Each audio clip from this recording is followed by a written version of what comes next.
મારી હારે આજે તું પેચ લગાવતો નહીં, નકર તારું આઈડે ઉપડી જાહે. તારી હારે પેટ લગાવવા હે, તારી પતંગ કાપીએ, આખા ગામની પતંગ કાપીએ આ ચાઇના દોરીથી. ચાઇના દોરી એટલે ચાઇના દોરી નો વપરાય. ચાઇના દોરીથી આપણને બહુ નુકસાન થાય અને ચાઇના દોરી વાપરવી મોટો ગુનો છે. તારી સલાહ તારી પાસે રાખ. તહેવાર આવે ત્યારે જ તમને સલાહ દેવાનું હું છે. દિવાળી આવે તો કે ફટાકડા નહીં ફોડવાના, ધૂળેટી આવે તો કે કલર નહીં ઉડાડવાનો, સંક્રાંત આવે તો કે પતંગ નહીં ચગાવવાની. પણ તને પતંગ ચગાવવાનું કોણ ના પાડે છે? તું આખો દી પતંગ ચગાવ, પણ આ ચાઇના દોરીથી નહીં, એમ તને કહું છું. આ ચાઇના દોરી મારી પાસે હે, તને ખબર હે, મને ખબર હે, બાકી બીજા કોઈને ક્યાં ખબર હે? તું તારું કામ કર ને. કાંઈ વાંધો નહીં, ટાણું આવશે ને ત્યારે હું તને જવાબ દઈશ.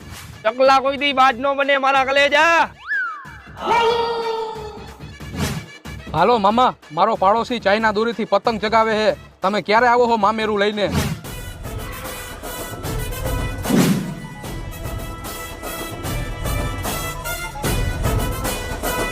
કાપે આજ તો આખા ગામની પતંગ કાપી નાખું.